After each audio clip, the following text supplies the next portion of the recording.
Antes de adentrarnos a lo que es el tema de derecho de representación en la sucesión intestada, primero recordemos brevemente lo que es sucesión intestada y representación. Refiriéndose a la sucesión intestada, también denominada sucesión legítima, es aquella en donde la transmisión mortis causa es producido en virtud del llamamiento hecho por ley al margen de las disposiciones testamentarias del causante. Tal llamamiento legal es imperativo cuando se lo efectuará a determinados sucesores que son los herederos forzosos, en virtud de tener una porción legítima de la que no pueden ser privados por testamento ni por actos de disposición entre vivos a título gratuito, salvo justa causa. Ahora, con respecto a la representación por su parte se refiere a la situación en donde una persona realiza un acto jurídico por cuenta y en nombre de otra persona, de tal manera que los efectos jurídicos de la operación realizada recaen directamente en el representado, de igual manera que si éste hubiera actuado personalmente. Sin embargo, los efectos que tiene la representación con respecto a este tema de derecho de representación en la sucesión intestada varía y lo podremos ver más adelante. Ya entrando a la definición de lo que es el derecho de representación en la sucesión intestada, en este sentido se puede decir que el derecho de representación es el derecho que poseen o tienen los parientes de una persona para sucederla en todos los derechos que tendría si viviera o hubiera podido testar. Entonces, la sucesión por derecho de representación hace referencia a ser llamado en el lugar del premuerto, del renunciante o del declarado indigno con el propósito de recoger lo que a él se le hubiera transmitido. De ahí que los nietos del causante por su tío no son excluidos, sino que heredan en concurrencia con él. Se permite así que el descendiente que está en grado más lejano representa al hijo y concurra a lo que es la sucesión de heredar la porción legítima, que en este caso su representado hubiera reemplazado en la titularidad de derechos de si hubiera llegado a suceder y que en tal caso de haberlo hecho lo hubiera excluido. Sujetos en el derecho de representación. Dentro de este tema de derecho de representación, las figuras jurídicas son representante y representado. El representado es la persona llamada a suceder de forma intestada que no logra hacerlo en primer lugar porque él mismo ha premuerto o que ha fallecido antes del causante, o también porque éste es incapaz para suceder, por alguna de las causales de indignidad que se encuentran dispuestas en el artículo 641 del Código Civil. Representante o representantes es la persona que tiene el derecho de representación del representado. Esto quiere decir que adquiere la herencia del representado. Ahora bien, ¿quién es el representante y sus requisitos? En este sentido, el derecho de representación en la sucesión intestada se admite con los parientes en línea recta debido a que solo se puede representar a los ascendientes y no a los descendientes. Podemos entender que la representación, en este caso, se refiere a una ficción legal en donde se supone que una persona natural ocupa el lugar y por consiguiente el grado de parentesco y los derechos hereditarios que tendría el representado, si es que no quisiese o no pudiera suceder. La anterior definición demuestra el número de personas que intervienen en el fenómeno de la representación. En tal efecto surge en primer lugar el causante como elemento básico de la ficción legal y lógicamente el representado, o primer heredero directo, y el representante. Con respecto a esto podemos fijar los requisitos indispensables para que se dé el derecho de representación, que son a. que se trata de una sucesión intestada o legal, b. que exista un heredero directo o representado y que él mismo no pueda heredar, c. que haya representante o descendientes, d. que la línea recta de parentesco vaya acorde a la descendencia, que los grados de parentesco intermedios estén vacantes y que los órdenes de sucesión se encuentren debida y expresamente establecidos. Los efectos de la representación.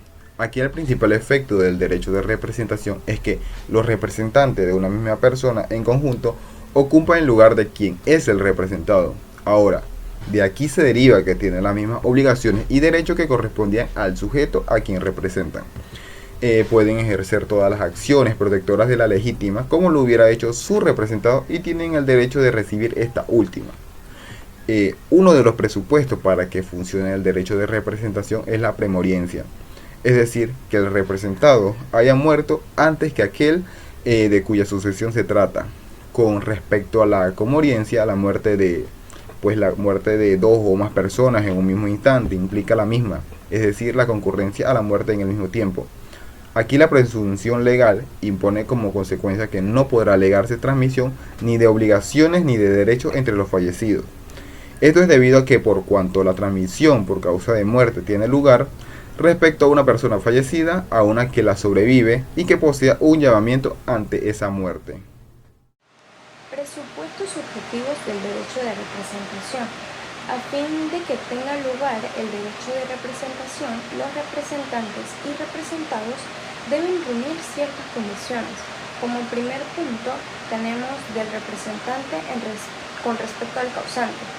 El representante debe ser pariente del causante en grado sucesivo, debe ser hábil para suceder al de cuyos.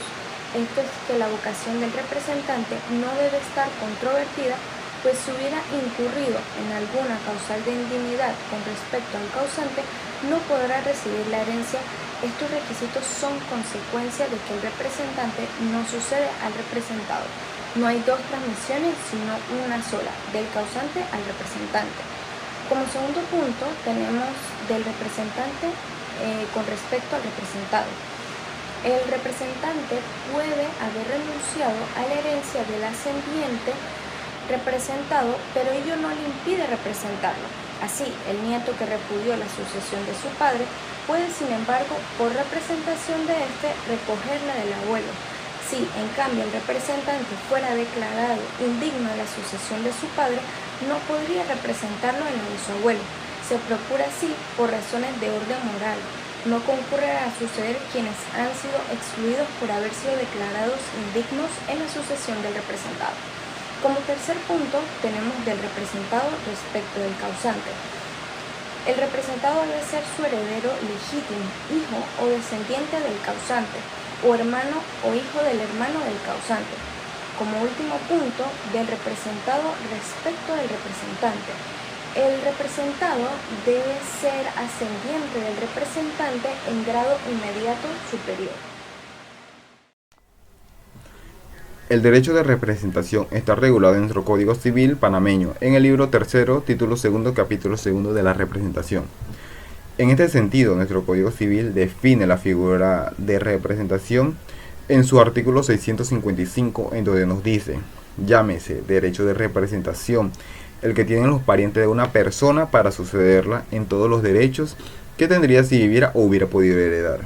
Como se podrá ver en este artículo, nos muestra quiénes pueden ser los representantes, quienes tienen derecho o quienes tienen el derecho de representar, que pues en este caso son los parientes del causante. Sin embargo, vemos que dicho artículo no es lo totalmente claro o específico como para saber qué parientes son los que representan, debido a que, como pudimos ver anteriormente, el derecho de representación lo tienen en primer lugar el descendiente del causante, con esto podemos determinar que no todos los parientes tienen el derecho a representar. Y pues, en tal caso, el causante es Pedro, su heredero es José, y José tiene un hijo llamado Víctor. En tal caso de que José cae en algún tipo de indignidad, su representante o el pariente que tiene el derecho a representar sería el hijo de José, que es Víctor. Este sería en sí el representante. Entonces aquí podemos ver que pues no todos los parientes, porque la representación solamente se puede dar de manera descendente y no ascendente. Entonces no se puede dar como que o decir que todos los parientes son o pueden tener el derecho de representar. ¿Cuándo existe pues el derecho de representación? De acuerdo a nuestro Código Civil, para tal efecto el artículo 656 dice que hay lugar a la representación en la descendencia legítima del difunto, en la descendencia legítima de sus hermanos y en la descendencia legítima de sus hijos o hermanos naturales. por lo que nuestro Código Civil aclara que fuera de las descendencias anteriormente mencionadas no hay lugar a la representación. ¿Qué pasa si quedan hijos de uno o más hermanos del difunto? Esto lo dispone el artículo 658, que nos dice lo siguiente. Paso a leer textualmente. Quedando hijos de uno o más hermanos del difunto, heredarán a este por representación si concurren con sus tíos, pero si concurren solos, heredarán por partes iguales.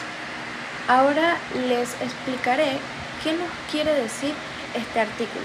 En la línea colateral pueden ser representados solo los hermanos del causante, quienes concurrirían al proceso con sus sobrinos y demás descendientes de estos, siendo así que el sobrino o sobrinos o sus descendientes ocuparían el lugar de su padre o madre que no pudo o no quiso heredar. El artículo 658 tiene como función aclarar cómo se establecerá la repartición de la herencia, de plantearse dos supuestos: 1, descendientes de hermanos con sobrinos; 2, descendientes de hermanos solos. En el primer caso, la norma señala que la partición hereditaria ha de hacerse entre hermanos con sobrinos, esto en la línea colateral, y en este caso los hermanos heredarán cabeza por cabeza y los sobrinos por estirpe. En el caso de que concurriesen solo hermanos, como lo plantea el segundo supuesto, la división se realizará por partes iguales, es decir, cabeza por cabeza.